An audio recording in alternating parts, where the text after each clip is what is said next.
and gentlemen, do not be alarmed. This is a kindness, for this is a Fred Lane Productions podcast. For we are Don't kind. touch the hands. Don't touch the hands. Fleshy hands. Ooh. Fleshy hands. Ooh. Not the Ooh. heads. Ooh.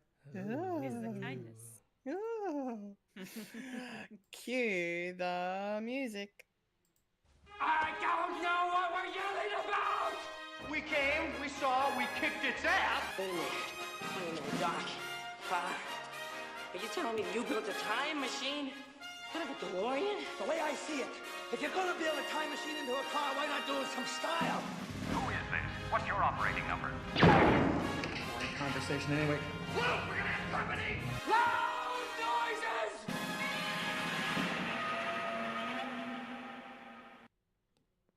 Hello, Hello. Hello? I'm Kendall Richardson. I'm a Fulya and And I'm the full of tacos man meat, Michael Lister. Oh no. Oh. I'm And you're now very sleepy. experiencing you're now experiencing a podcast called Fred. Yes, experiencing it through the means of well-fed and thirsty quenched. Glad to not be Yes. in the same room. What do I smell? Oh. Welcome to the show, everyone. Not a lot to discuss today, but we're gonna, do what we always do and turn nothing into something and make a 3-hour show out of it. So it's fine. Sure. Yeah, There's gold in them hills. there's gold in the hills. But that means we get to have some fun with the weekly watchings. Fulya, please. Yes. What have you been watching this week? I managed to watch one specific movie that I had been wanting to watch for a little while. I didn't get to see it at the cinema because the session times just did not work out for me, especially considering the fact that there were only one session time per day and they were all like lunchtime. I was like, yeah, it's not going to happen. So I ended up watching it on Prime Video, and that is Conclave. I have finally watched Conclave. I paid a good amount of money to watch this. I could have seen this at the cinema for the same amount of money, but hey, it's fine. In the comfort of my own home. Nothing wrong with that. No. Front row seats in my own home. So Conclave, my goodness. What a film. I actually enjoyed it. Like, there wasn't any action to speak of in this film. It was literally just a lot of dialogue, a lot of talking. But a lot of that dialogue was very intense. It was drama heavy, and it was just, there was a lot going on without a lot going on, if that makes sense, you know? Yeah. But it was still really good. Ralph Fiennes did an excellent job in his lead role. I loved it. Everybody else did it's a really interesting insight into what a heightened version of what a conclave would be. Potentially, like the way that they choose their next pope and all that. It's very heavy on the religion and the politics.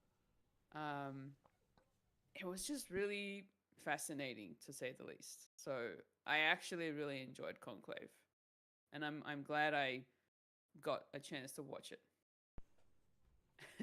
Nice. Yeah. Yeah, it's a very good movie. It is. I really enjoyed it. So yeah, that's essentially all I've been watching. But I have also reinstated my Crunchyroll, so I've kind of gone back to some of my old animes that I haven't finished yet. So I kind of, because they were on Crunchyroll, and they sort of half watched them, and they were sort of sitting there waiting for me to go back to them. So that's pretty much what I did. I went back to a couple of anime shows that I had started but not finished. And just continued watching those. So Kaguya-sama Love is War, and The Devil is a Part-Timer. Gotta love those titles. I know, they're the best. Devil I love the devil anime is a titles. rent boy. is a rent boy. No, this devil is a part-timer. He works part-time at a fast food chain, a fast food restaurant, and yeah, it's fun. But he's also, the Lord of he is Satan. He is essentially the king of hell. Satan. But he decided to go on a holiday away from hell and ended up on Earth. Yeah. Bit like Dogma, but other way around. It was God. But in this instance, it's actually, it's a comedy with a little bit of fantasy involved. So, with supernatural fantasy. So, yeah. It's good. Did they make a joke about devil wings?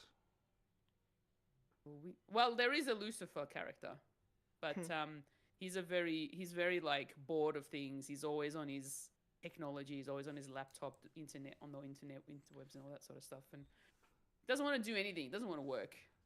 He's lazy, essentially. He's a very lazy Lucifer. Oh, he's like a zoomer. Oh, yeah, exactly. it's the young generation. Oh. But yeah, that's all I've been watching. Cool. Yeah. Cool. Thank you, Fulya. I will ask you spoiler-related questions about Conclave after the show. Mike, what have you been watching this week? Well, quite interestingly, me and the wife, last night, sat down to watch Better Man. Because that's Nice. a movie that we've been meaning to watch, and, juggling work and children, it's kind of hard for us to both go to cinemas. So we did a full year and sat down to watch it in the comfort of our own home, even though it was even though the popcorn was bad and the floor was sticky. Yeah, You're reviewing your own home. Maybe. Dog hair everywhere. What the hell? Yeah, it was good. It was good. Sort of almost run of the mill sort of biopic, but with the caveat that the lead is a chimpanzee. And I didn't know much about Robbie Williams going in. I know vaguely one or two songs about him, so it was great. It's I could enjoy the aspect of it being a period piece, and I was alive for when it was set, like the 90s and early 2000s and so on and so forth. And yeah, the story that he has with his family is kind of, I like a family flick, and dealt with past trauma and all that. It was good, but would I see it again? Yeah, probably not. Probably down the track. It's like there's nothing else to watch. Where's that Robbie Williams chimp movie? It's going to be one of them. It's like, it's not going to be one of those. We need to watch this each Christmas because it's a Christmas film. I don't know. It felt like a Christmas film where it's got nothing to do with Christmas, like Die Hard. Anyway, no more bags of worms here. Yeah, that was good. Another movie that I saw by myself, but it's a movie that it's been on my list for a while since it came out. I finally sat down and watched The Leftovers.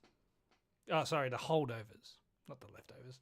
Hey, The Holdovers. Nice. Now we've all Yes. seen it. Yay! Yeah, we've all seen it.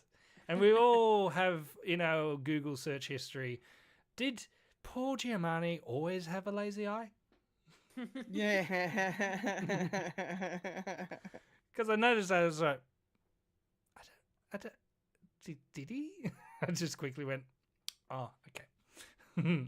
It's a special type of makeup, and really good, and not in your face, not noticeable that much, but when they make reference to it, it's like, okay, that's the reason. And it was a good bow at the end of the film. It was great. At the start, I thought it was going to be like Dead Poet Society crossed with The Shining. They're all locked in for the winter, and they were just going to be on each other's backs. But no, and then it turned into something else, and it was quite a touching sort of film dealing with, dealing with the themes that they have. Don't want to spoil it, but it was pretty well received from me because, stuff to do with like father figures and being a father and does the apple really fall far from the tree? No, it doesn't. You can journey into your own journey. You can turn into your own man and father and stuff. So that was good and really good message and very very very interesting way they take the what would you call it, like this, it's almost like the class system, if America sort of had a class system, like being the prestige, and if you're part of that big elite class then you get to do whatever you want. And Paul Giamatti's character was just a thorn in their side. It's like I think they were sort of setting him up to be like, it's like a guy in his ways, but I sort of agreed with him at the start of the movie. It's like, yeah, why would these rich little shits get a free ride? No. So, but he didn't really change that much in his ways at the end. Like, he didn't really fall from what he was thinking. It's like it's more cement in stone. It's like, you know what? I'm done. If I can help this man, well, boy, because he's 17, in his journey in life, and just to be better than what he was, and yeah, it was really good. I do recommend it, and yeah, and the Oscar was deserved, and also the meme of, you win an Oscar, you go out for chips, and I'm happy that Demi Moore sort of did the same thing. It's like, yeah, that's it. Got an Oscar. Let's go for chips. Go for chips. Yeah. So those are my three. Those are my two movies, and also another thing is sort of interesting. I don't know how, but we sort of fell into this thing with me and the kids because I wanted to find something to actually watch with them, just like me and my wife, and something to introduce them. My kids never really got into like Pokemon until this week, and my daughter's been watching like the new stuff that's on Netflix, and it's like, you know what? Let's sit down to watch Pokemon, but let's watch Daddy's Pokemon. So we went all the way to the start, and Indigo. Yeah, the Indigo League, the first 4 seasons, I think it was, or something like that. I think it turned into Johto. It's weird. I had to look up a wiki of what's going on. Having said that, we did start, and we did the first. I think we're up to episode 17. So we've just introduced Charmander and Bulbasaur and Squirtle, and my daughter is really into Eevee. Her favorite one's Eevee. Everyone loves Eevee for some reason. Jeez Louise. It's like a Fully got against Eevee. well, it's a cross between like a dog and a rabbit, so sort of makes sense. Fox and a rabbit, but you know. Fox, rabbit. It's got long ears And a bushy tail. and a bushy tail. It's cute, I guess. And it's the evolutions. And the evolutions. And sort of blew her mind when I said that. Well, in Daddy's day, there was only 3. She looked at me and was like, "What?" Well, technically there was 150, but yeah. Evolutions. Oh, evolutions. No. So I thought you meant just Pokemon in general. No. Yeah. We're still talking about Eevee. Yeah. Okay. Yeah. I didn't know there was only 3 when it's the first started.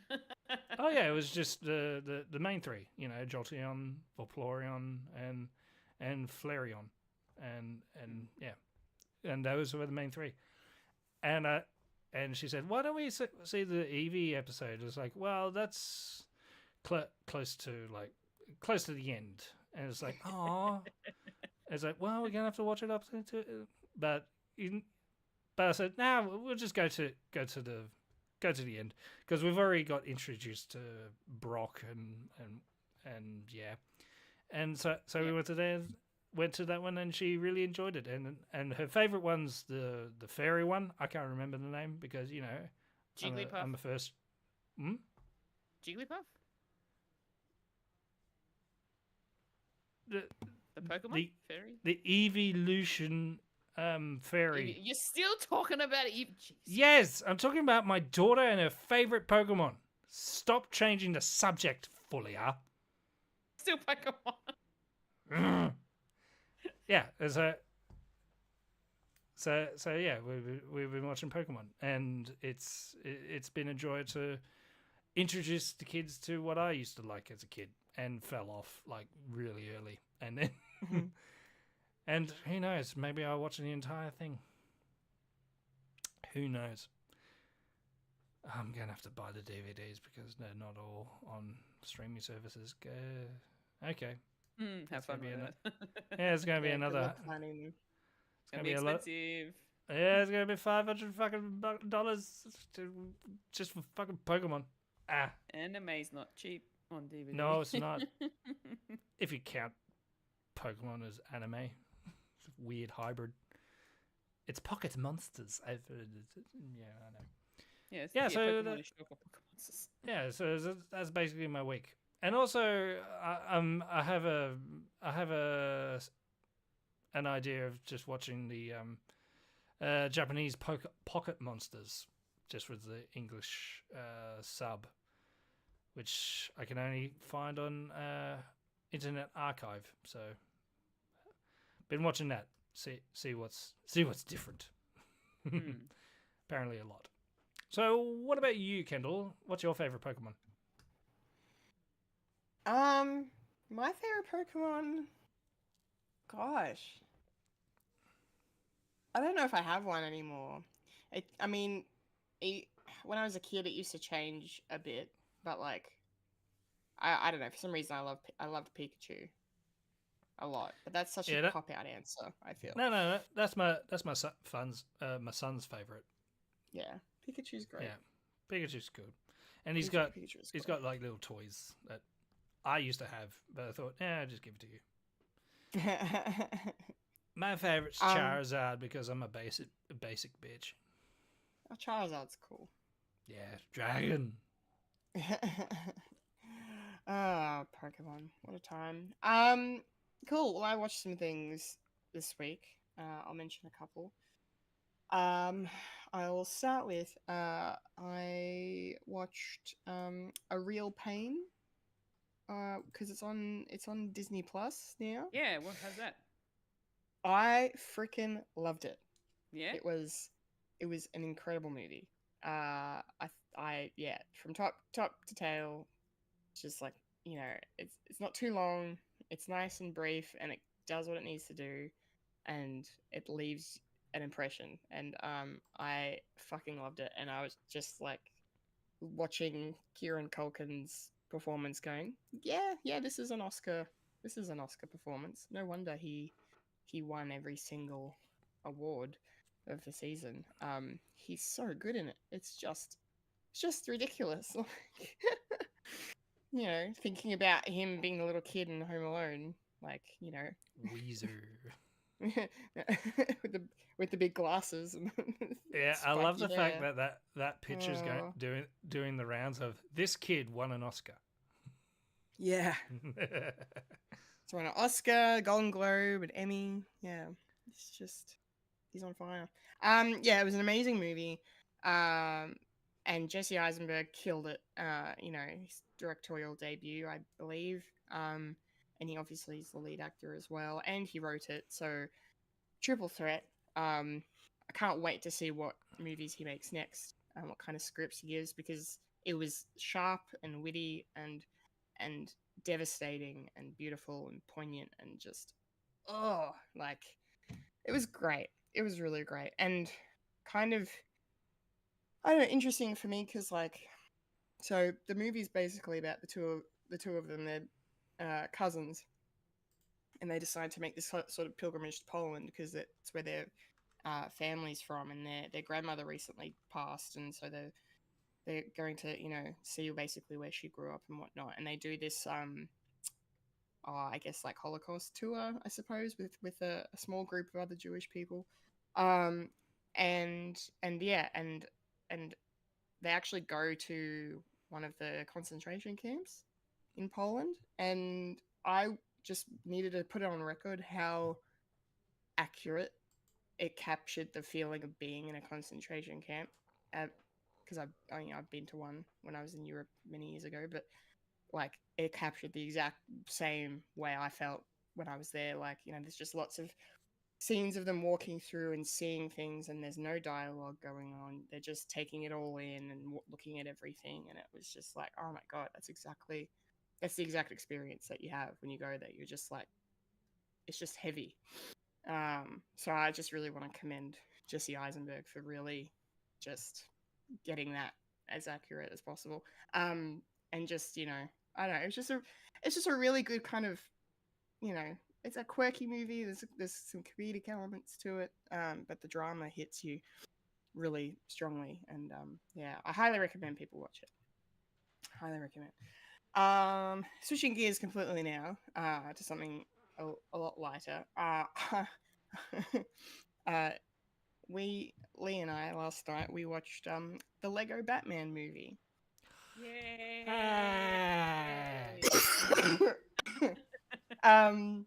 Yeah, because we were looking at things to watch, and it came up as we were browsing whatever app we were browsing. I don't remember now. And yeah, it's great. I loved it. It's a really, really good Batman movie. And you know, Will Arnett does a fantastic job. I'm just going to be telling you guys things you already know. I feel, because I remember you both talking about this movie and how good it is. Just but repeat yeah, it for the audience, for the listeners. Yeah. It's fine. yeah, Will Arnett's great. And Michael Cera is so sweet as Robin. And Zach Galifianakis as the Joker was funny. I really loved the the kind of ship thing that was going on between them, about how, like, you know, Joker wants the two of them to, you know, not it's not a romantic thing, but it's the subtext, but like, you know, he wants them to have this, you know, mono good guy bad guy sort of back and forth, and and Batman's like, I don't want anything to do with this. I don't care about you. I don't care about anyone. I just want to be left alone. Like, I feel like they really nailed the Batman psyche very well. About how he's always struggling with letting people in. So, and for an animated family film, I was surprised that they kind of went there with him. So that was cool. But yeah, I really liked Zach Galifianakis' performance as the Joker as well, and I like Ray Fiennes as Alfred. He was a really good Alfred. I'd put my hand up for him to, you know, be an actual real live action Alfred at one point. I think he'd be fantastic. And it was just kind of funny too, because Voldemort's also in the movie. and I was just like, why did they not? He's right there. Like, couldn't they just have gotten him to record the lines? Anyway, it's fine. No, because they got Eddie Izzard to play Voldemort, which is more fitting. Yes, for a Lego but movie. he did a good job as well. Yeah, and freaking Jermaine Clement as Sauron was pretty funny as well. That was fun. But yeah, it was cool. It was a cool movie. It was a great take on Batman. There's lots of really cool references. like Lee pointed out to me at one point that there was like, I can't remember what reference it was, but it was probably something to the 60s Batman, and he said to me, he's like, no kid watching this is going to get that. Like, that is a joke for us, for adults. Like, so It's not the I shark kinda, repellent one, is it? might be, yeah. It might, Yeah. yeah. I think it was, yeah. They tried to shoehorn a joke like that in one of the Arkham games, Oh yeah. where I think when you're in like the ice lounge, and you have to get from one side to the other, and you have to go on these ice blocks, but there's a shark in there, and if you get eaten by a shark, a little thing comes up that says, "Well, you should have used your shark repellents," and haha, but then the same thing. People wouldn't get the joke if they didn't know anything about the movie of the '60s Batman, and Yeah. people would be going, "Oh, where's the repellent?" then and searching for the repellent. It's like the any key. Press the any key. Yeah, that's cool. The other funny references that I really appreciated were the scene where they're listing off the entire Batman Rogues gallery, Yeah. and and me just watching it and like secretly thanking James Gunn, because I wouldn't know who half of these characters are without him putting them in Peacemaker or fucking Suicide Squad, or like even, you know, fucking Kite Man's there. I'm like, well, there's the Harley Quinn TV show, you know, and then the Condiment King, just for reasons. Yeah, it was a lot of fun. I had a great time watching it. It was really cool. So I'm really glad to have seen that finally. Finally, the animation just quickly is fantastic as well. Like, yeah, I really want them to make more Lego movies, but I feel like Don't you mean done the now. stop motion animation? Stop motion? Yes. Yeah. It was all Lego. It was all in It was camera. all real Lego, guys. It was all in camera. Yeah. Somehow I don't think so. But kudos to them if it is. And the last thing I will mention that I watched this week is Heretic. Literally, we finished Lego Batman and we put Heretic on afterwards, because we wanted another Weird double feature. whiplash. Yeah. And we did the same thing. We rented it on a streaming service. We paid money to watch it because we tried to acquire it by other means, and then the file that we acquired by other means didn't work very well. So I just said, fuck it, we're doing it live. So yeah, but anyway, Heretic, very good. Mike, you should definitely check it out if you haven't already. Very cool horror film. More of a thriller in parts. Like, there's definitely horror elements here, but it's definitely more on the thriller side. Hugh Grant is insane in the best way in this movie. But how is he in the film? Yeah. Tush. I want to see him do more of this stuff. I want to see him do more weird characters like this. Like, he's so good at doing the quirky British guy, or the romantic British guy, or the suave British guy, but like, crazy British guy is right there for your taking, Mr. Grant. So I say go for it. And one of my favorite scenes I've ever watched in recent memory is in this movie, because there is a scene where he breaks down religion. And I'm not going to say what he compares it to, but the analogy is spot on and fucking gold, and I died. I'm like, I literally was applauding on the couch watching this. I was like, you know what? I know you're crazy and you're probably going to kill these girls, but goddamn, you're right. I was just I'm not atheist, I'm agnostic, but like, the atheist in me was satisfied. Like, she was like, yes. Feed the beast. So you're saying that you'll probably go out and kill people now, thanks to this movie? No. That is not what I said. I kind of look like him at the moment. Jeez. Yeah, you got the glass. Yeah, there you go. There you go. But yeah, it was a really well made horror film, thriller film. A very confined, claustrophobic, because it pretty much only takes place in one location. So yeah, I recommend people check it out. It was good. It was good. Alrighty, that's my watchings.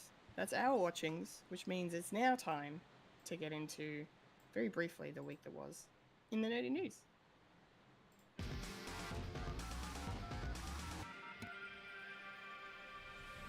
This is the news in Nerdy News. The nerds that talk about the nerdy news. That is us who talk about the news that is nerdy. And now the queen of nerdydom, the hostess with mostest, Kendall Richardson. Take it away, Kendall.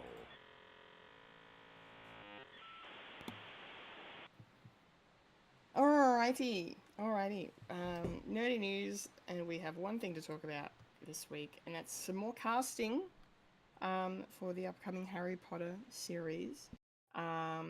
We have our Professor McGonagall and our Professor Snape. And it's interesting because for a couple of reasons. And the main one being, last week we talked about John Lithgow obviously being cast as Dumbledore, and he's American. These two actors are British, they're English, so tomato, I guess. I don't know. I kind of get the vibe they're just casting who they think is the best. At least that's what I am hoping, based on the actors that they've picked. So Janet McTeer is going to be playing McGonagall, which I think is a really, really good choice. I haven't seen a whole heap of her work, but she's an Oscar-winning actress. She definitely looks like she'll fit the part of the stern but fair Professor McGonagall. So I'm looking forward to seeing what she brings to the role. The most recent thing I saw her in was The Menu. Speaking of Ray Fiennes, she was in that. That's a great movie. People should watch. And then we have an actor that I am not familiar with. His name is Papa Esidu. He's going to be playing Professor Snape. Now, the reason I say they're casting the best actors for these roles is because Papa is a black man, and obviously people are on the internet are reacting as the internet is going to react, and saying very terrible things.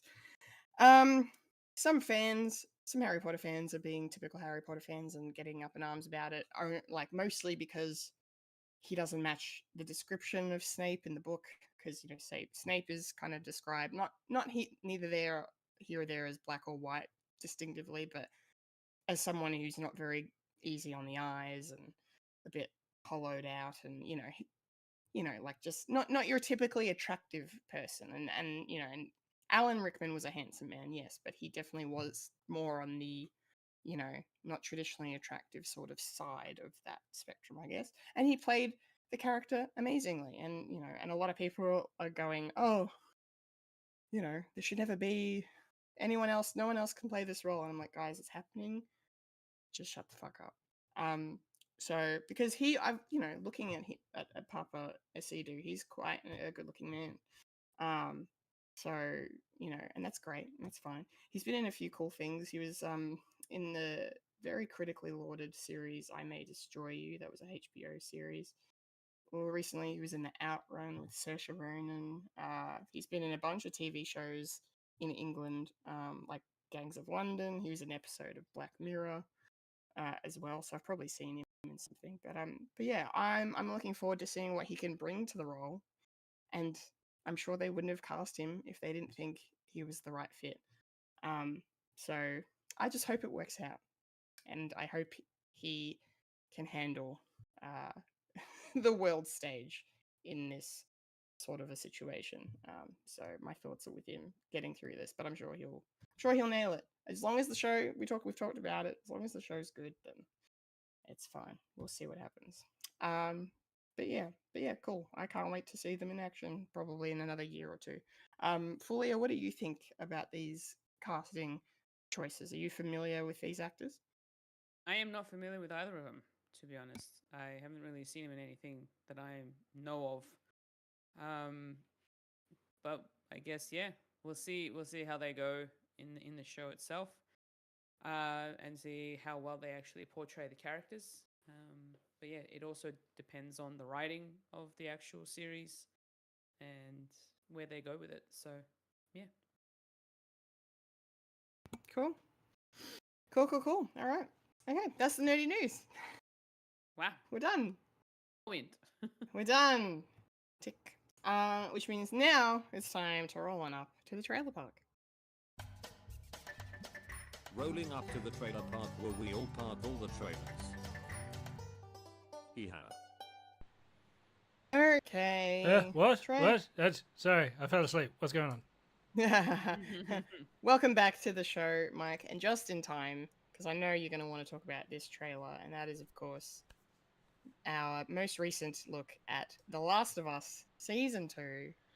We're just over a month away from this debuting. And this trailer is, building the hype again. Building the hype. I can't wait. I can't wait to go back to this world, see these characters again. I'm gonna cry so much. But it's gonna be a good time. I say. Yeah, somehow it'll be a good time. I'm really looking forward to seeing, based on this trailer, Jeffrey Wright's character. Because he's reprising his role from the game. He played the same character in the game, which is really cool. But it looks like he's a bit of a villain, or an antagonist, I suppose is the more appropriate term. And that's really interesting because he's a very versatile actor, but he traditionally tends towards more the protagonist role. So it'll be really cool to see him be a bit dark, be a bit different. He's gonna crush it, I'm sure. Emmy nomination coming your way, Jeffrey. But yeah, it looks great. Just it's so funny though. I was watching this and like that scene where all the, I forget the names of what do we call the zombies in this again? Clickers. Clickers, thank you. All the clickers fucking running at the sort of stronghold they've got set up, and then just all this fire explosion kind of going off, and I was just like, this is gonna do fucking Game of Thrones White Walkers better than Game of Thrones did. Maybe. I don't know. But yeah, just some of the zombie scenes in this were really, really cool, and yeah, and then just the drama that's going to build up between Ellie and Joel, over the fact that he lied to her about what, spoilers for the end of season 1, spoilers for the game, he lied to her about what happened and, what he did and everything. So that's going to come to a head, and then everything's just going to get worse from there, I think. So, but yeah, we see him giving her the guitar, and that's kind of nice. And yeah, and then I can't remember what Ellie's girlfriend's name is, but they're obviously getting together here, and that's really sweet as well. Yeah, I can't wait. It just looks awesome. It looks awesome. I'm super, super, super, super stoked and psyched and hyped to see this. So bring it on. Stab me in the heart and rip it open. I don't care. Just let it happen. I'm ready to feel the pain. Okay, I'm ready. Fulya, please, as someone who hasn't seen the show, I'm sure none of this trailer made any sense to you. But what did you think of it from an outsider perspective? It looks cool. Cinematically, it looks cool. But other than that, I'm not really that interested. Just, to watch it. But I'm happy for you and everybody else who's very excited for this. So, but here's the thing. Because of all of the hype that's been happening around this show, around the games, I am just a teeny bit intrigued. Curious, you might say. Potentially might go out of my way to watch a playthrough of the game. Just to get an idea of whether or not I might want to watch the show, but we'll see. Not a confirmation of any kind. Hey, we'll take it. Just be curious. Yeah, cool. That's good. Stay tuned. Stay tuned. Staying tuned. No pressure. You got a month. I don't think it's gonna happen in a month, but it's fine. No, we're manifesting. We're manifesting. Yes, yes, yes. Yeah, I've read The Just Secret. stay tuned, all right? Okay. Okay. Well, good. Good. Good. Good. Optimism. I like it. I like it. Thanks, Fulya. Okay, Mike. How are you feeling after watching this trailer? Has this done anything more to increase your excitement for the show or your dread at the same time? It's both. It's excitement Yeah. and dread. Because I first watched it, I thought, sweet. I need to slow this down so I can pinpoint where everything is in the game that I played. And yeah, there are certain things that don't make sense, and I'm happy that I'm going to be surprised because there is no big clicker horde that goes towards Jackson in that sort of scene of them like running to the stronghold, and you don't see Tommy fighting a bloater with a flamethrower. You don't see that in the game because Tommy is somewhere else. He's with Joel. Enough said. And so that's going to be interesting of how they're going to change up the sort of order of things or even add things as well, which is going to be great. And yeah, and the relationships between the characters is going to be... I reckon that they're going to dwell a bit more and actually enjoy the sort of dynamic between these characters. I have a feeling that because the game really didn't do it where you stopped, Kendall, of watching, but it does tend to go back and forth with narrative storytelling. And I'm thinking maybe they won't do that. It'll be more streamlined of where they are, considering they want to get enough Pedro throughout the season. Yeah, and yeah, it'll be a lot more interesting on where it is, because how they went back and forth narratively with the sort of mindset of Ellie. Definitely that the audience is finding out, okay, why is she like this? And oh yeah, that's the reason, because of prior knowledge that we don't get until this particular time. And I think Tommy's probably going to do a bit more in this, so that's going to be cool. If that's the case, a lot of rumors are saying that Tommy is, if there was going to be a part 3, Tommy would be more into the actual story of where he ends up at the end of the game. And spoilers, he survives. But anyway, yeah. So it's definitely got me more intrigued on how they're going to go about it. But yeah, I'm never going to be like emotionally ready to watch this, and yeah, I'm just gonna watch it and just be surprised and cry like I did with the first episode of Daredevil, the new Daredevil that came out. Yeah, I watched the first 2, and yeah, that's very interesting. I forgot to say it in my weekly watchings, but no one's watched it, so yeah, sorry. No it's one's killing up me. to Don't where I worry. am. It's legit killing me. But I need to see season 3 first. I can't do it. I hope you're not bleeding out. You're not dying or anything, right? Dying. My heart. I still need to watch the original series, so it's not going to happen for me. Hey, I did a season in a week. If you do it in 3 weeks. Yeah, but You it's such could a probably do hard it in 4. watch. It's such It a hard is. watch. I'm not going to be able to finish Squid Game before my subscription ends because it's a hard watch.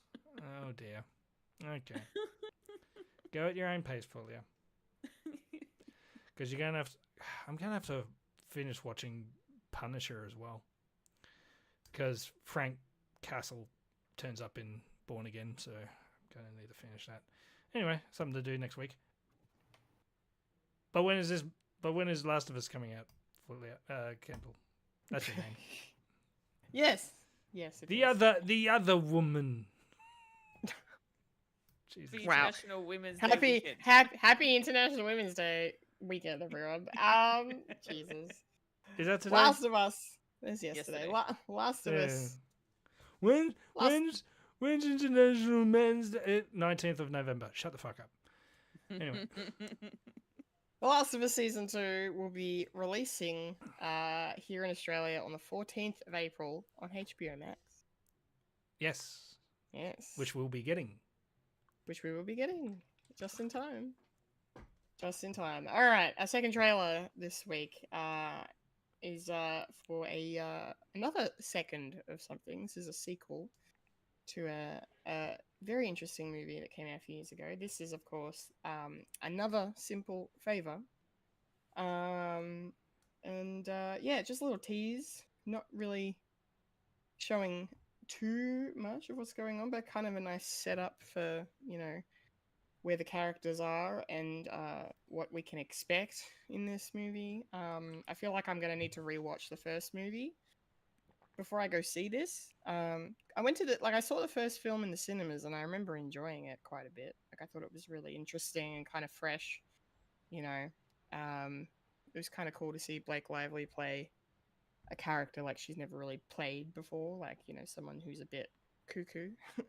But you know, she gets to wear all these amazing outfits and just, my God, she looks amazing. And yeah, and Anna Kendrick is just awesome, and she never gives a bad performance in anything ever. So yeah, I'm excited to see where things go for her character as well. But yeah, it looks like it's going to be fun. Looks like it's going to be a good time. They've begun the festival run with the movie at the moment, so there's been a bunch of press for it this week, and I think early reviews are kind of favorable. I think they're kind of saying it's like, you know, if you like the first one, you like this one, and like it's, you know, whatever it is. So that's kind of promising. So yeah, I'll definitely be watching this when it comes out for sure. I'm keen. Fulya, what do you think of this one? So I have watched the first A Simple Favor. And I actually didn't mind it. It was actually interesting. And yeah, it had some good like humor to it, but it was also just like very thriller kind of a feeling, and also the fact that it's a mystery sort of a crime movie. This one here, there's the sequel. It's going to be interesting. I need to do a rewatch of the first one, to be honest, just to see where it ended. Obviously, in the trailer, it mentions that Blake Lively's character was in prison. But I just need to find out how it all went down again. But yeah, going to Italy, having a wedding. That's going to be interesting. I fear for what's her name's life, Stephanie, which is Anna Kendrick's character. I fear for her life. I have a feeling something's gonna go down that Emily is in charge of, because in the trailer it kind of puts you in a false sense of security and then all of a sudden, you know, they're at the wedding. It's like, you think I'm going to plot my revenge against you?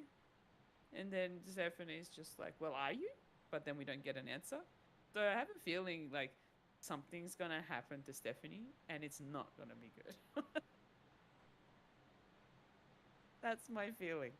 I'm actually kind of looking forward to watching this. It's the first one was a really good film, so I hope the second one lives up to it a little bit. Yeah. Nice, nice. I hope so too. I hope so too. Mike, what did you think of this trailer, and have you seen the first film? I'm trying to remember if I have or haven't, because I know it was on, and I think I might have been watching it and not watching it at the same time, maybe doing something else, but I know my wife has seen it, and I reckon she'll be itching to watch the second one, so I'm probably going to have to do a Fulya and rewatch or even watch for the first time, the first one. Because I do like the people in it, like Anna Kendrick's just funny, and Blake Lively. Are we going to believe that she's a real nutbag in right now? I don't know. It's probably going to do gangbusters, really, considering what's happening at the moment. Anyway, and yeah, just having a look at the little synopses of what's happening. It's like, yeah, I'll probably watch this, probably for date night with the wife and see what happens, because it'll be be a good detective story as well, and it will be an interesting story of what they're going to do with this one. Because there's no, they haven't really touched on a mystery, just the mystery of how come Emily's out of prison, considering she should be in jail for 20 years, and it hasn't been 20 years. She'll be out in when did the first one come out? 2002.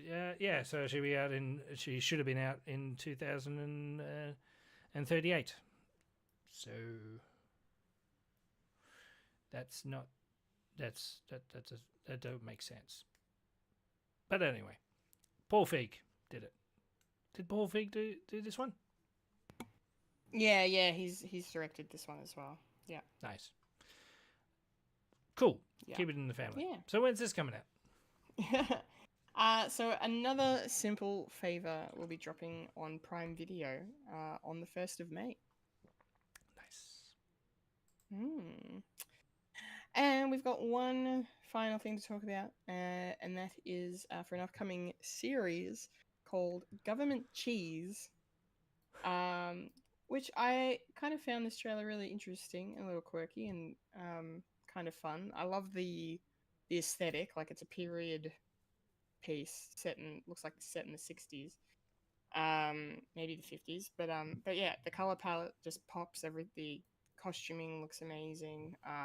The whole vibe of it seems pretty cool. And I really, I was really kind of taken by what's his name? David Oyelowo. He's the lead in this. Hampton Chambers is his name.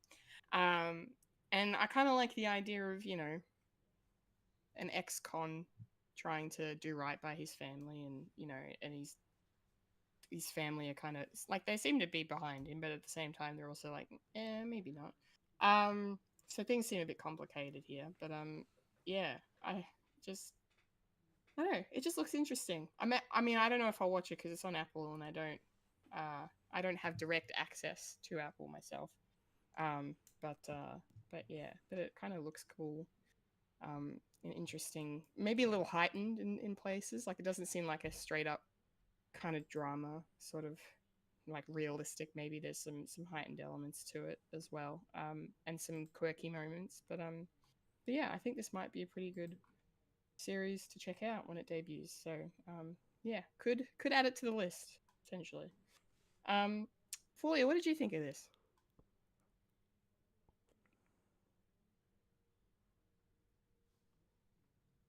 Are you muted? Yes, I am muted. Sorry. Hey, you did a Kendall. No. Kendall did Fulya. How could I? Anyway, it looks interesting. I'm not quite sure what's happening. I feel like the lead character is trying to be better with his life. Apparently, he was doing some bad stuff, and now he wants to turn things around and make it all better for himself, and is trying to invent something. I think he's trying to be an inventor. But like it looks really interesting. I'm just not sure whether I would be that keen to watch it. Just purely because there's a lot going on. And my brain's kind of not handling it very well. I don't know. I think the trailer may have thrown me off a bit. Just the way that it was all cut together, it was just a lot to take in. So, I mean, it looks, like I said, it looks really cool. I'm not quite sure that I'm invested in it myself. So, yeah. Yeah, that's fair. That's a good point. I'll agree with you on the editing side of the trailer was a bit interesting. The choices, yeah. So I'm not surprised to hear you say that at all, actually. Mike, what did you make of Government Cheese? Yeah, I probably need another trailer just to cement what is going on, because when I first watched it, it's like, okay, what's happening? Premise: ex-con trying to do better and leave his former life behind, but his former life is creeping up on him. Yeah, something that we've seen before.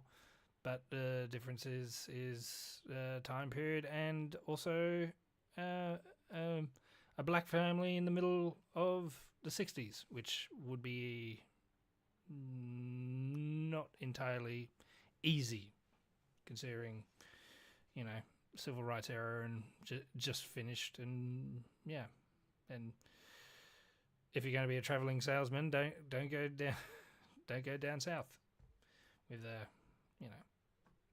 So, but it's also a comedy, so it'll be a very interesting watch, because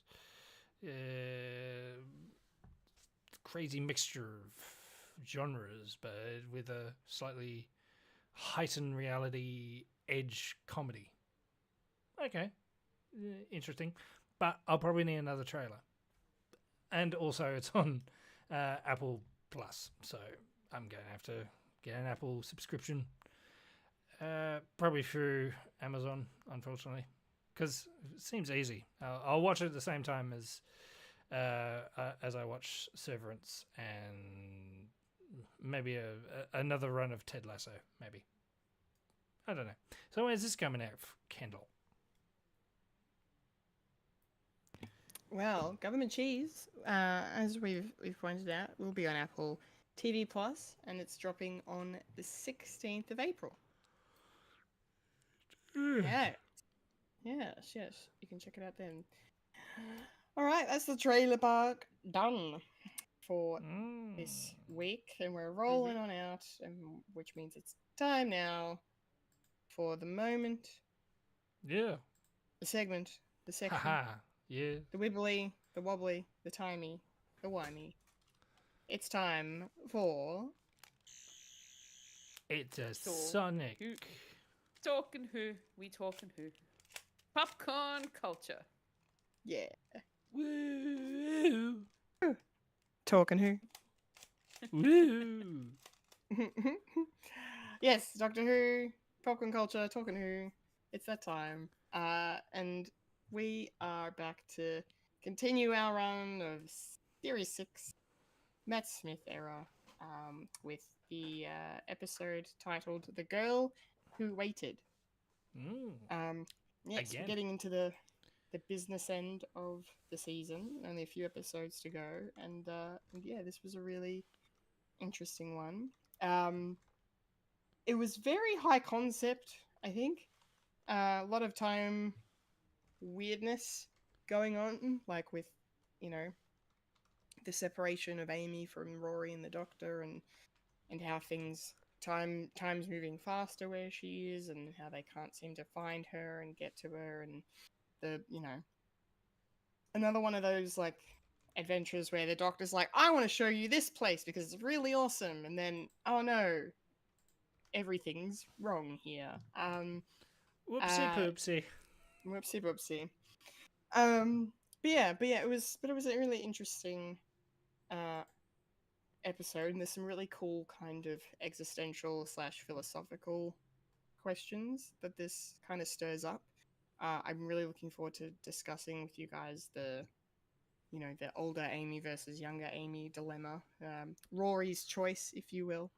And because that was really fascinating and really, really interesting. That's probably my favorite kind of aspect of the episode. But I enjoyed it on the whole. I did enjoy it. It was good to see Rory kind of. I mean, yes, the doctor was like, telling him what to do and stuff, but it was nice to see Rory kind of have the spotlight a bit, being that he was the only one that could actually do anything in this instance. So, yeah, and hats off to Karen Gillan for her performance in this episode too. I think she was very good. So, yeah, those are my initial thoughts. What about you, Fulya? Yeah, this was a really interesting episode, and the moment that they had the whole doors thing, and like the different rooms where the time was different in each room, and then the robots that came through. Yeah, it was overall it was a really sort of interesting story for this particular episode. I agree with you, Kendall, that Karen Gillan did a great job in this particular episode of playing two different versions of herself. And yeah, and hats off to Arthur Darvill too, who plays Rory. Man, what a performance for him in this episode as well. It was a really good one. Just a lot of emotion in this episode as well. Emotion, drama, not as much humor, which is a kind of a nice change of pace as well.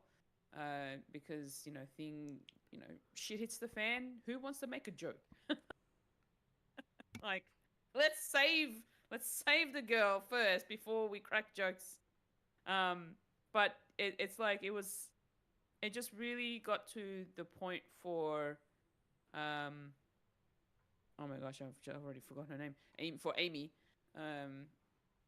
it got to a point for Amy where, especially when we meet the older Amy, that she was pretty much done with her life that she had with Rory and the doctor. But she still had a lot of feelings for Rory. She still loved him, which was, good to see. So yeah, this was a really interesting episode. Yes, indeed it was. Mike, what are your thoughts re-watching this, and how does it stack up amongst other sort of maybe similar Doctor Who episodes, I guess? Yeah. Here's the thing. I came in this with... I haven't watched this for a long time, and I think the first time I watched this was sort of the clincher of, yeah, I don't like this era of Doctor Who. But after watching this, and a lot of time has passed, I've changed my mind.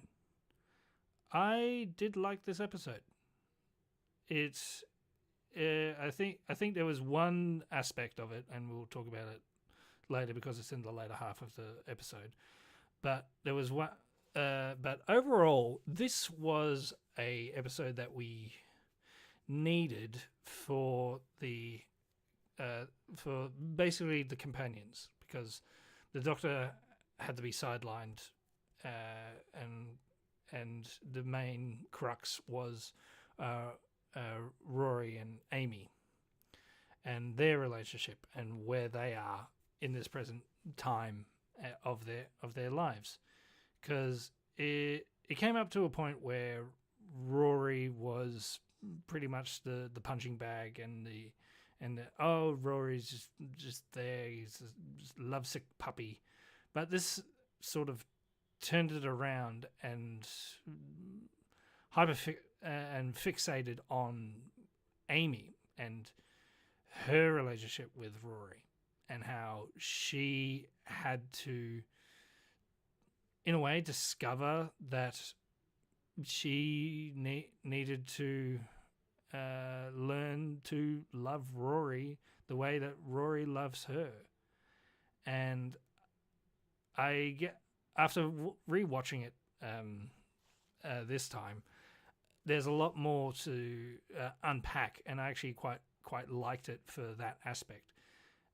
And I do have my grievances with this particular series, series 6, how it's supposed to be an overarching story, and in this it doesn't really have much of like the overarching, but it sort of has something else going for it, which is the Rory Amy relationship. And at this point, I think I was just too young and just I don't get it, because I've never really been in a relationship. It's like, I don't get it. This is ew, yuck, girls. But right now, because I'm old and turning grey, I have a lot more appreciation for it. And these sort of stories has a lot more to sink in, have a lot more to do, especially with an actor like Karen Gillan, like playing off herself and making it look believable. I mean, it is a editing feat as well as an acting feat as well, and actually playing yourself but older, and just having the same sort of emotional points that you have when you're doing a scene again, but with an older version of yourself or a younger version of yourself. So this is like pretty much the Arthur Darvill and the Kerry Gillian show episode.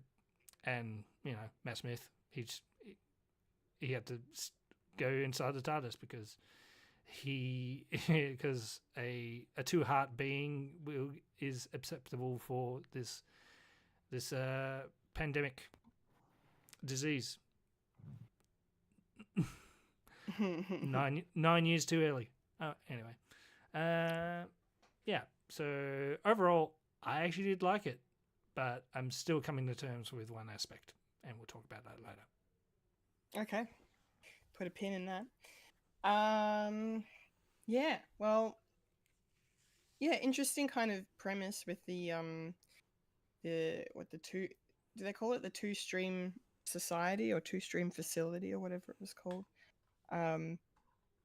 But yeah, that like just having this as a way to sort of deal with a quarantine situation of like splitting up all the people who are infected with this clearly incurable disease, and giving them a chance to actually live peacefully, separately, without endangering anyone, and getting to, you know, without their days, you know, maybe enjoying and having some quality of life. It's interesting that it's kind of humane, because then it's also very alien, because you see Amy and Rory and the Doctor come here, and you know, and then for the realization to be like, oh, if they inject us with any of this stuff, it's going to kill us because it's not designed biologically to match with us, so it's not gonna work out. So it's like, it's kind of interesting in that sense. But I kind of liked it as a concept, and for how to, like, you know, if you have the technology to actually change, you know, a temporal stream, I guess, and put people in different time streams, you know, and let them live out the rest of their days. You know, it's pretty good way to kind of go, I guess.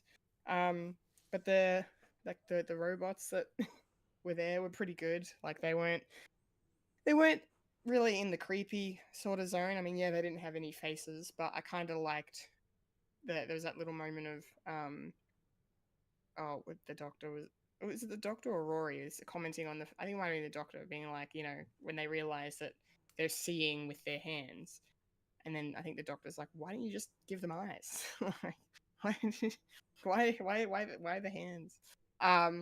but yeah, I kind of liked the aspect of these, and this is definitely a cliche of sci-fi stuff of like, these robots or someone with, altruistic intentions going to the nth degree and just being like, no, this is a kindness, we're helping you, even though they're technically trying to kill Amy and Rory and the Doctor. It reminded me of, was it Boom? Was the episode with the nurse bots and whatever, in the new Doctor Who.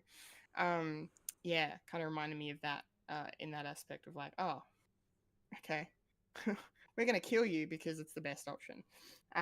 So I kind of like that as a concept as well. I think it's pretty. Not really the intention, but that's all they knew. No, yeah, but it's just the way it kind of, that kind of idea of like, we're trying to fix you, but it turns it, it's actually not going to work out. Yeah, so I thought it was cool. But Fully, what did you think of the location we spend this episode in, and how it kind of interacted with our characters? It's a very sterile environment. Yeah, Very hospital-like, just white. Very cheap to film. Yes, true. Just a white box. Put a couple of pieces of props in there and you're good. It was interesting when they went into the rooms, and the rooms itself just looked just very empty. But I suppose that's like the holding room, I suppose, before they enter into the real environment. But it was just really interesting that these two rooms that, Amy goes into the red waterfall room, where the time is actually sped up in that room, but the one that the Doctor and Rory fell into were the ones where they just stayed at the same sort of time like speed. So that was actually interesting, but I don't think they ever got to a point where I don't know if did they explain how it was working? Maybe the way that the Doctor was, because he talks so fast when he thinks out loud, it's hard to understand sometimes. Yeah. The way I had the same problem. Just quickly. The way that I see it, the person who has the incurable disease that only has 24 hours to live, they would be in the anchor room where Rory and the Doctor are, because that essentially their time stands still, and the person's family would be in the other room, who so they can that still time live is out their going life. that you get to see to live out your life with your family as they grow old, even though you don't grow old, but you can spend time with your family. So, yeah. For whatever reason, my brain thought it was the other way around, and that makes wibbly more sense. wobbly, timey stupid Yeah. whiny. Yeah. You're So that not was thinking fourth dimensionally. Yeah, I know. But also getting to see, once the Doctor tells Amy to just move on and go in, just seeing the places that she was able to go to, like especially when it's not the main white rooms, it was like the underground, what they were there, like the engine rooms or something like that, where she goes under there, and then down there it's just all dirt and grime and metal, so it's like with a lot of blue light as well, so that was an interesting sort of like juxtaposition between the two sort of rooms or sections of this facility. But yeah, like the location itself, it's just, I think they did a really good job on trying to make it look interesting, at least, Yeah, I agree. Mike, what about you? You have any additional thoughts on the quarantine facility, the Two Streams facility, and the way that the robots operated? Yeah, I actually did enjoy the premise, because with Doctor Who, you got to have like a time travel sort of genre, and just to play with it, and the concept of a one room going faster than another room and how they interact with each other is very thinky and talky, very, very, hard concept to divulge, but there you go. And what was I going to say? Anyway, yeah, with the sort of clinical aspect of it,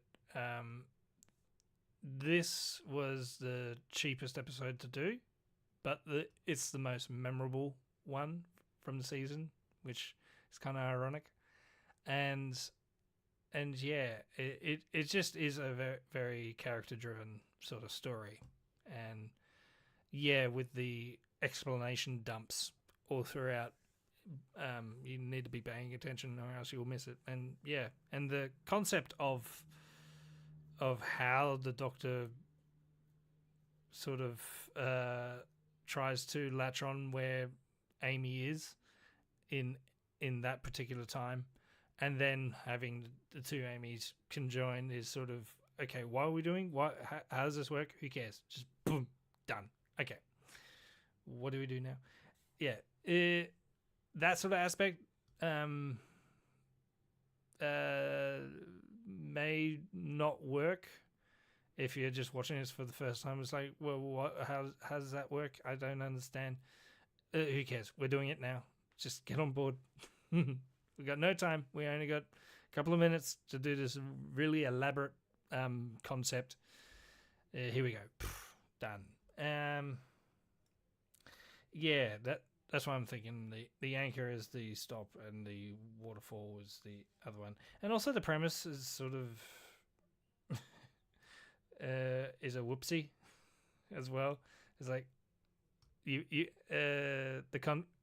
conflict is Amy pressed the wrong button. Okay. You don't ask which button. Who doesn't ask? It's all right. She's young. Mm-hmm. She hasn't grown in 36 years, I think it was. Yeah. But when she's older, she's wiser.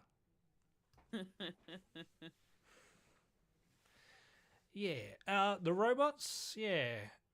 Not very memorable. With the whole scheme of things, but having like a hospital-driven robot, it was a good placeholder and very easily defeated. So, just an annoyance, really. The main villain is Time, which is kind of cool. I think that's all. Yeah, I feel like Time is a villain in Doctor Who is very appropriate. And I like that. I kind of like the concept of your antagonist isn't someone you can physically defeat. Like, you have to use your brain, use your mind to kind of figure out how to get out of it. Yeah. Yeah, or use science, you know. Science. Quite interesting. Science, bitch. Whoops. Whoops. Yeah, well, so, you know, not too far into the episode, we discover that Amy waited 36 years for the Doctor and Rory to come back and get her, to find her.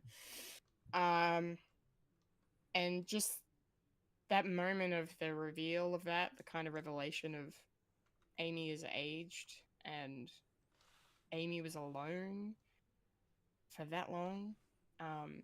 Like, you could feel, I don't know about you guys, but my stomach kind of dropped a bit for them, because it's like, oh god, like, I know they're gonna fix it, obviously, like there's gonna be some resolution to this, but just like in the moment you're just like, oh my god, like you're trying to fathom, how can someone live here for that long, survive all of those robots that are trying to help her with kindness, you know, how does she stay sane as well? I mean, like, she made a fucking robot and called him Rory. You know, she reprogrammed it, and I loved the disarming joke. I thought that was very cute. You know, and she just became this kind of badass. Like, I really liked and appreciated older Amy. I really liked how badass she was, how no nonsense she was. Um, and you know, but then there's just the whole. I found it really interesting for a character to make the choice of, and she's right. She's like, you know, because usually, I mean, if I was in her position and I just spent 36 years of my life gone, wasted, I would want those years back. So I feel like I would immediately be like, yes, please fix it. Let's just fix me, go back and save me, so that I never experience this horror, and everything's fine and dandy, whatever. But old Amy is just like, no, because if you do that, then I won't exist anymore. This version of me will never have existed. And that's just really, really interesting to think about as a concept. And it's funny because it makes me think of Severance, because it kind of feels like there's this idea that No the spoilers, soul. No spoilers for Severance, but no, just like the idea that the soul is tied to memory. please. Like, you are who you are because you remember having lived a life. You know, even though Amy would be the same Amy, you know, she would still be that, you know, the one Amy Pond that gets to live her life. There's like this alternate version of her that's about to be killed, essentially, because they're resetting everything. And so I just found that really interesting, that she was just so gung-ho, like, no, I'm not. And I liked that as a conflict too. For the story, I thought that was a really clever choice, just for this character to just be like, no, you had your chance to save me, you didn't. You left me here for 36 years, and now I hate you. And I'm not going down without a fight. So I kind of like that as a, yeah, as a way to kind of drive the plot and make things not so, you know, cut and dry for Rory and the Doctor. It's really, really interesting. Fulia, what did you think of older Amy in this episode? Yeah, she was definitely at a point of like, I don't give a damn anymore. I just want to continue living my life as is. I might as well. I've got nothing else to live for, essentially. Like, why bother trying to fix things? Kind of a sentiment. And it was interesting to see that from Amy when she's older, because the current time Amy is very much of the, you know, let's fix this. Like, we need to make sure we get this all, you know, fixed up ASAP. But I suppose the fact that she ended up living out, living out her life, like 36 years of solitude, essentially, she learned a lot of things the hard way. And especially the fact that, you know, she's got no one else around her to help her with anything, you know? So she has to do it all herself. So she's learnt to live in kind of like not an apocalyptic world, but kind of for her, it felt like it in a way. Survival. Yeah. There was a lot of survival aspects for her.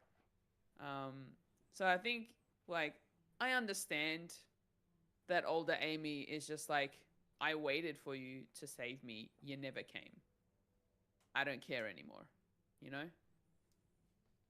So it's just one of those things where if the Doctor had of I don't know if it was purely the doctor's fault for not realizing how long she'd be waiting or how long she'd end up living out a life in the waterfall realm. But it did take him a moment to realize what was happening. And by the time that happened, it was 36 years later for Amy. So I kind of understand why she was upset and had all of this like negativity within her, and she just didn't give a damn anymore. And Karen Gillan did a great job of portraying a lot of that sort of like the no fucks given kind of expressions and emotions when they rocked up, essentially, or when they tried to get in contact with her. So that was interesting. But yeah.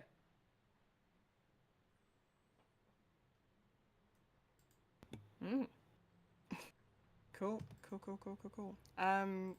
Mike, what are your thoughts on older Amy and how she was portrayed here? Well, the portrayal was great.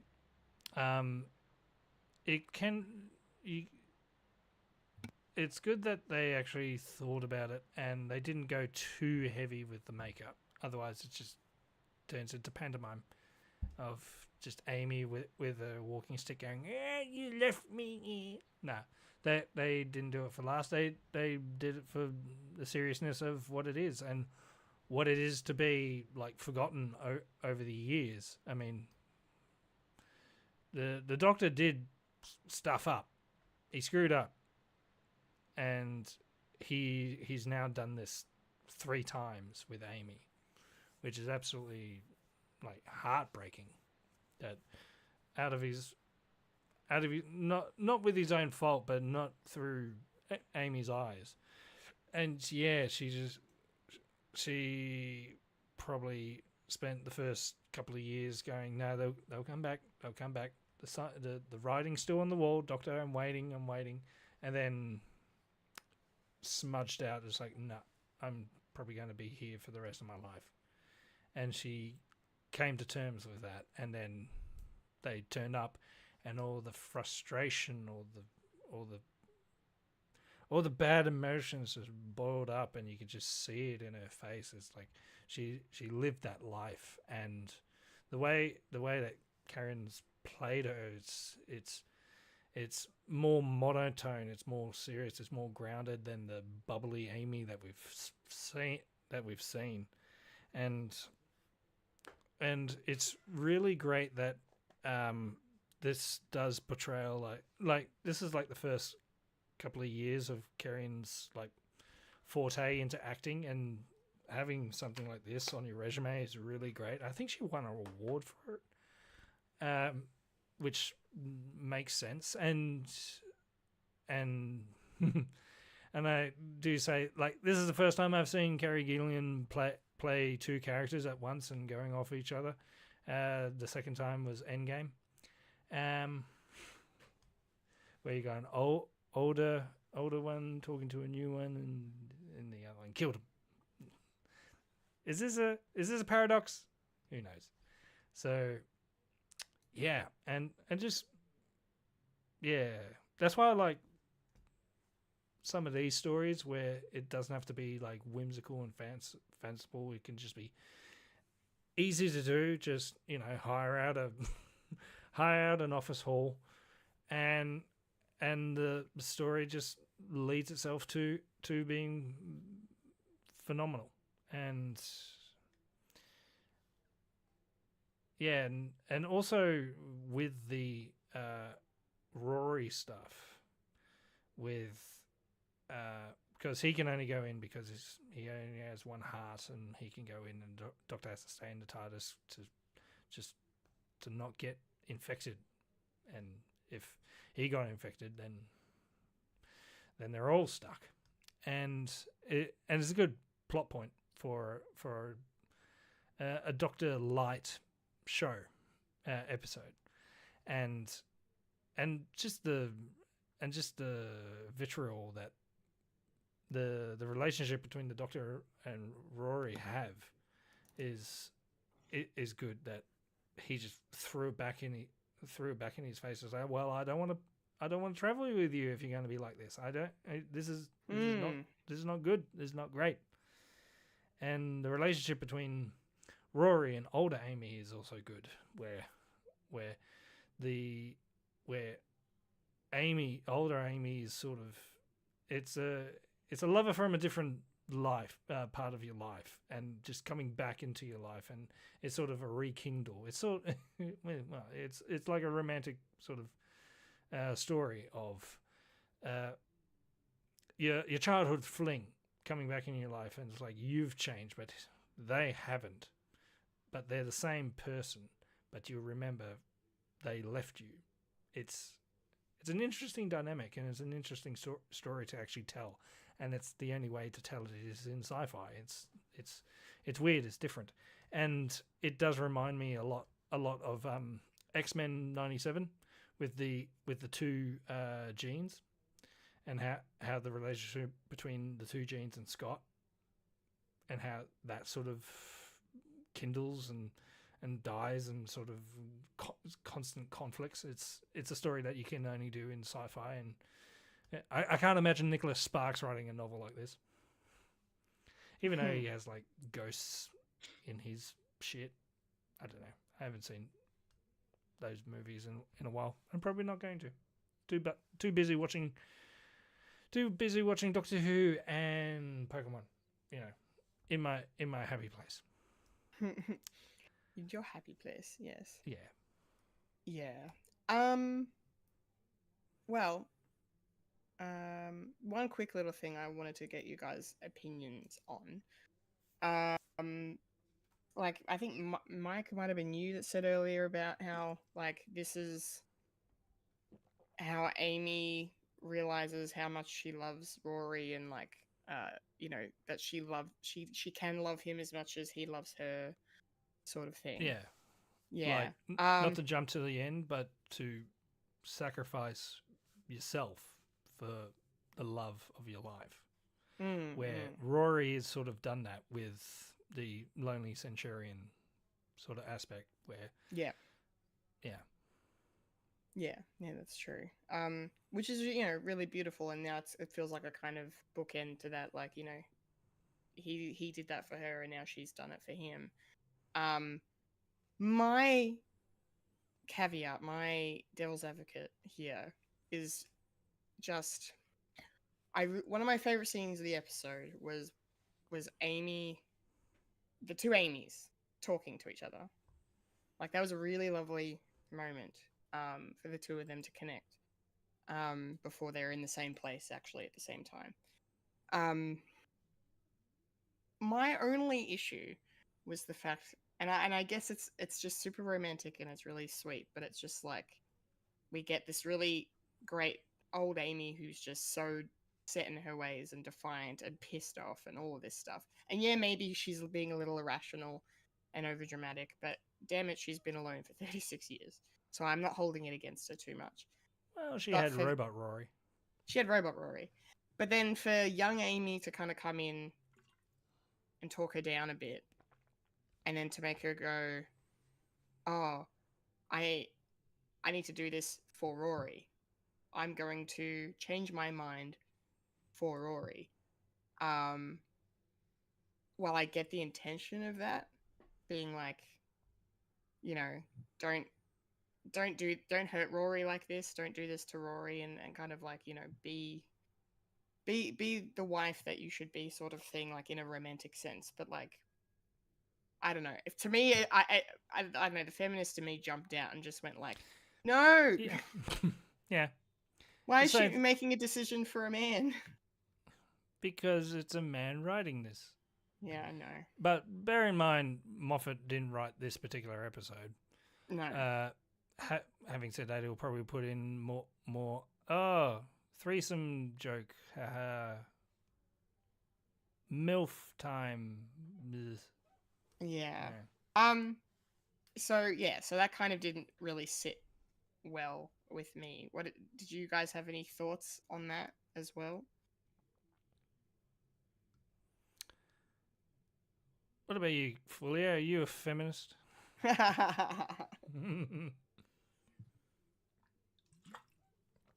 don't know. I don't think I got that. It didn't click with me. So I'm glad. I wish I could be like you. and not be so pessimistic sometimes. I didn't read that much into it. Yeah. So No, that's fair. yeah. That's fair. That's fair. Mike, did you have a comment or other than what you've said, or you good? Well, the feminist in me sort of arced up. I won't say that, but yeah, I think I was trying to remember the ending when I was watching it, which is always a good sign that if you don't remember the ending, you can be pleasantly surprised. But yeah, by the ending, it was essentially almost older Amy's choice,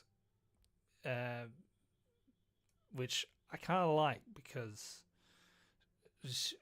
deep down she probably knew she wouldn't be able to leave because they got young Amy back, because she's traveled in time like plenty of times. She would actually know that this sort of conundrum would not work, especially with the Doctor.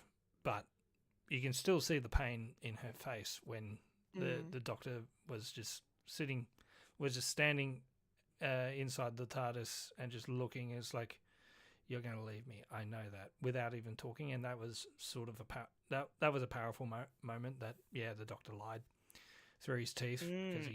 And even watching it back and knowing what the Doctor was thinking, Matt Smith did play it like, I am lying, and you can see it in his face, but luckily it was only a voice to Rory and Amy. So it was a good fun rewatching that sort of aspect if you know the ending. And yeah, but it sort of worked and sort of didn't work. I mean, there was a certain thing that I would have put in to make it a bit more digestible for me, but that was more the relationship between the Doctor and Rory. Amy's story, the Amy story, I think is a bit clunky because the experience that older Amy had that younger Amy didn't have. So all in all, it didn't really matter. But I don't know, maybe because Amy knew that she would sacrifice herself for Rory and going, oh, I didn't know I sort of had that in me. I'm usually making jokes and all that. Maybe I am that person, so retroactively I am a nice person. That's a bit weird to say. It's like, yeah, I know I'm a nice person. The older version of me is a nice person, so I'm nice. I can go around saying I'm nice. Bit clunky.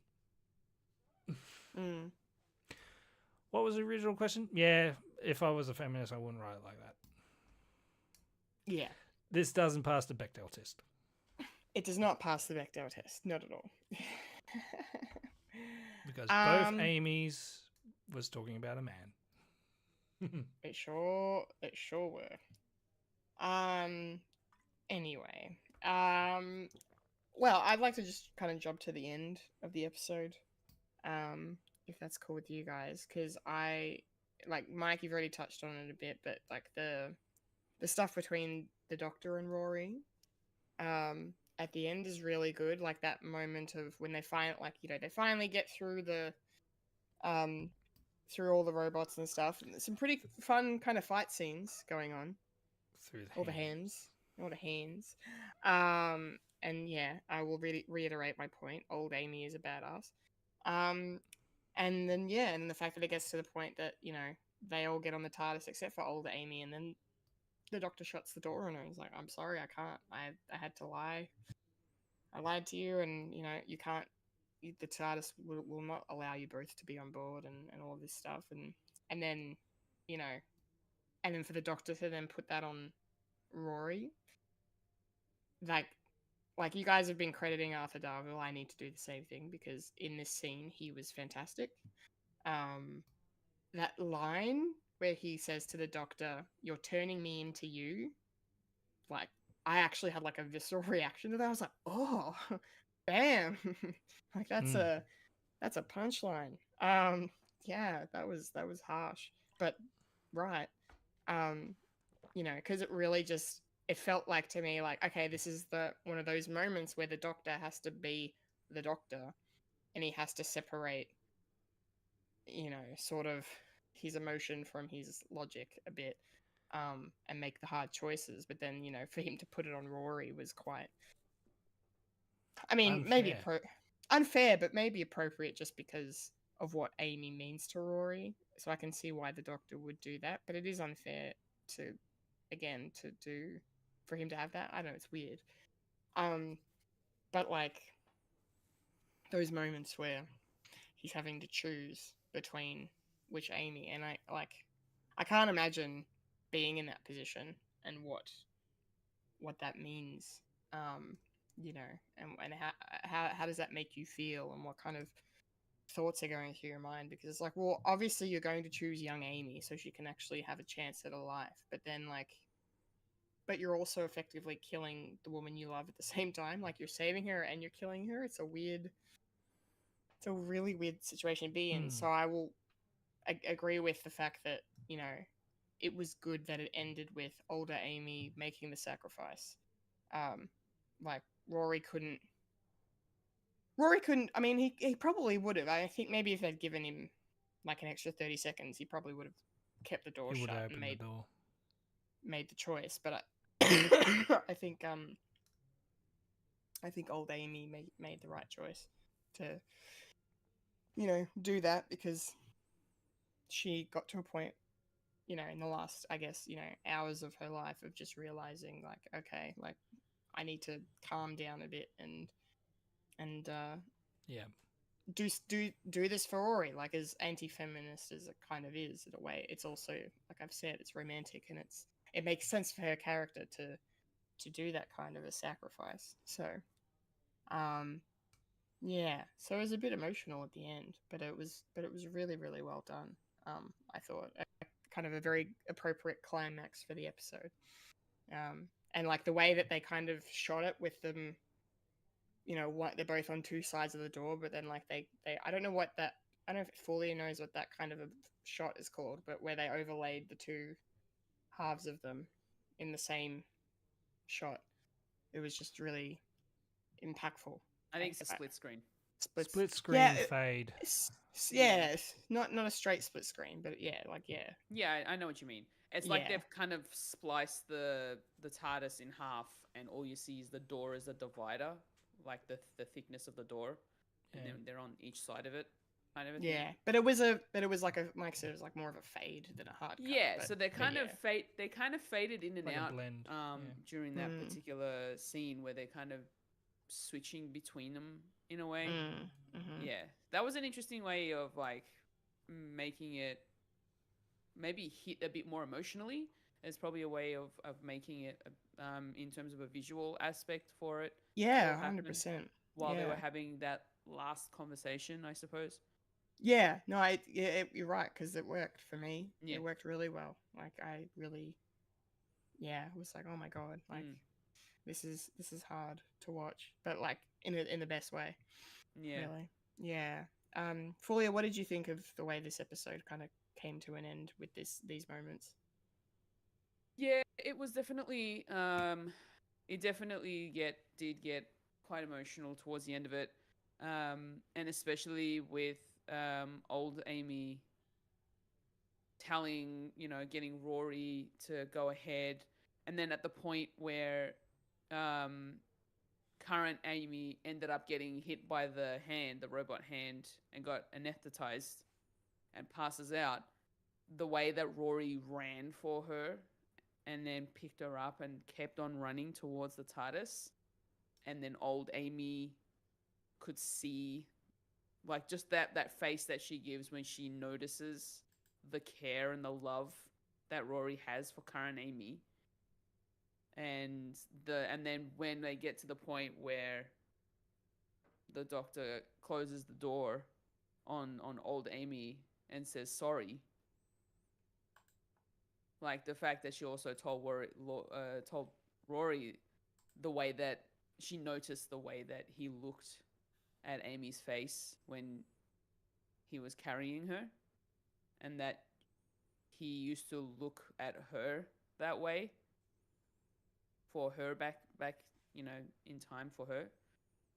So that was rather heartbreaking to also sort of hear and to see as well, because when you notice that from older Amy, you're like, oh no, okay, she's realizing that he wants to be with the younger Amy, to live out their lives together and grow old together, as Rory said at the beginning, essentially at the beginning of the episode when they meet her for the first time. So yeah, it was a very emotional way, and then just seeing Rory break down really just had me feeling so sorry for him. Just like he kind of had to make a decision, and the doctor kind of made that decision, and then old Amy also told him not to open the door, otherwise she will walk in and create havoc and whatever. So yeah, I feel for Rory. I felt for Rory in that particular scene, because I was like, that would be the hardest decision to make, because you're essentially killing the person that you've known, even though they've grown older before you. So yeah, it ended really well. It's just very heartbreaking. Yeah. Yeah, super heartbreaking. Yeah. But then we get, once they've gone, Amy wakes up and she asks what happened to the other Amy, and they don't say anything. Mm-hmm. Yeah. Cowards. Yeah. Sad face. Sad face. All right, Mike, take us home. What are your thoughts on the ending here? Yeah, this was pretty hard. Remember watching it and having a bit of a sour taste in my mouth. But now looking on it, knowing a little bit more of like the Doctor's story, this is when we get reminded that the Doctor is an ancient being and an alien. So he's been around the block a few times. He's dealt with like this sort of issue before and since, and he's learned, I'm going to get over it because it's not going to affect me in a couple of 100 years time or even 1,000 years time. And but putting that upon Rory is unfair because he is human. His lifespan is not comparable to the Doctor, and that's what sort of soured me for Matt Smith's Doctor. It's like, you can't do that. And I think the more egregious thing is what happens at the end. That it's sort of all honky dory at the end, and we just go on to the next episode that was an interesting take. Something like that should have been a bit more grounded, and that's why my rewrite is Rory. Amy still passed out, but Rory turning to the Doctor. The Doctor would probably say, "Okay, we'll probably talk about this like later, I suppose, when Amy's awake." And then Rory just turns to the Doctor, is like, "I will never forgive you for that. I will never forgive you for that. And the only reason why I'm still flying with you is because of her." That's probably the only thing I would actually change from it. And then the dynamic would be different with the Doctor and Rory, and then and then stuff happens in the future. Would actually make sense for this particular episode.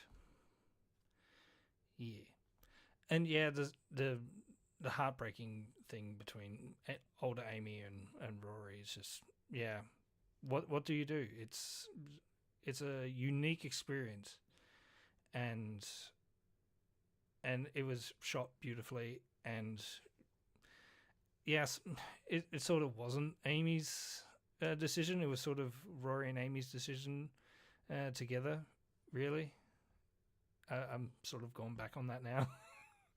That Rory was going to open the door, then Amy says, "Do not open this door. I wouldn't stop myself from entering." So it's sort of a group decision, and it was just a hard situation to actually divulge, and there's no right answers, and there's no wrong answers really either.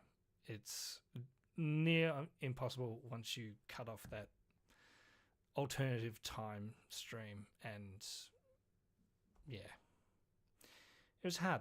It was really hard.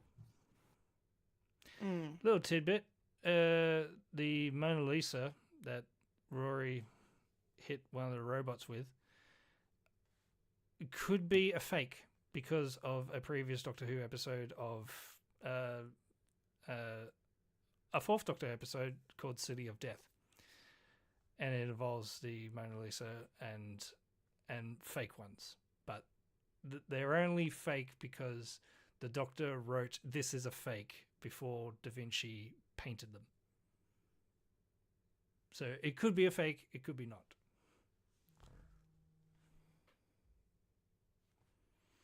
And that's my view of Doctor Who. That's very interesting. Yeah. Okay. Yeah. Nice. It's funny. I had a moment when seeing the Mona Lisa getting destroyed. Because I recently rewatched Glass Onion, and and how how the Mona Lisa gets destroyed in that. It's pretty funny. It's alright, it's a fake. Yes, it's a fake. It's fine. It's a total fake. Tom Baker wrote "This is a fake." It's a good episode. You should watch it. Just apropos of nothing, just watch Tom Baker Doctor Who one episode. Yeah, they're all like serial based and don't really lead to anything. Yeah. Why not? Apalapachia. Julian Glover is actually in that. Oh, really? Yeah. Yeah. It's the second time he was in Doctor Who. Oh, really? Yeah, he's an old hat. Old hat. Doctor Who. And also a cameo from John Cleese for no apparent reason. Ah. Why not? It was. Yeah, why not? It was the 70s. It was English television. Let's have John Cleese. Yeah. Screw it. Nice. Okay, that's cool. And a story that was written by Douglas Adams. So there you go. Oh, okay. Everything's Millhouse. You kind of, I was gonna say, you're kind of selling me on this episode now. Nice. I would recommend it. If we were to divulge into classic Doctor Who, I would just pinprick just some of the favorites. What's the name of the episode? City of Death. City of Death, right. Which Lovely is Paris.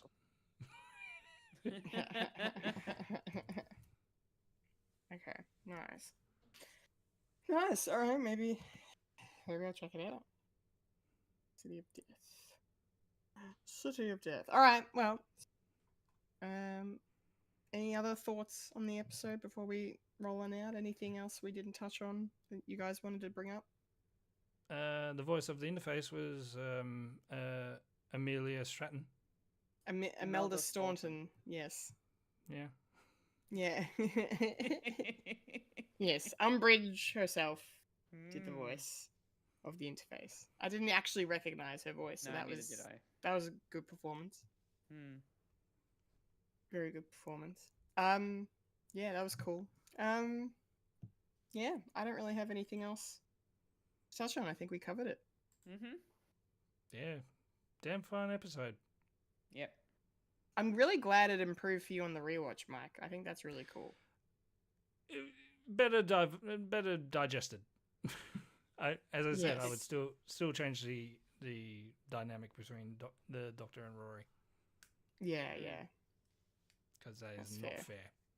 Yeah. No. Yeah, mate Smuth. Mate Smuth. Yeah, I'm saying names wrong this time. It's going to be I my like thing. that. Amazing. All right. Well, I guess that's it for popcorn culture for Talking Who for this week. I suppose think so. we're done. Yeah. Suppose so. All right. That was a lot of fun. Those are our thoughts on Series 6, Episode 10, The Girl Who Waited. Also, just as a sidebar, I like the fact that they called the episode The Girl Who Waited, because that's what Amy Pond is. She's the girl who waited. Mm-hmm. What they called her back at the beginning of Series 5. So that's kind of cool. Yeah. Good stuff. Good discussion, guys. Awesome. Yeah. Awesome. All right. Time to get on out of here. And let's see if I stuff it up this week.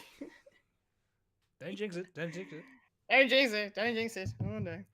All right. A 1, a 2, a 3. And that was a podcast called Fred.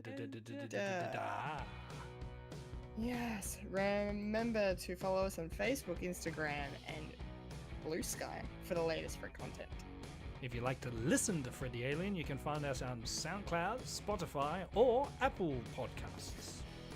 if you'd like to watch Fred the Alien, you can head over to youtube.com/Fred the Alien Productions. And if you're watching the video right now, make sure to like it, subscribe to the channel, hit the bell icon so you can be notified of future goodness. And if you're watching us live over on Twitch, make sure to give us a follow. Twitch.tv/Fred the Alien Twitch.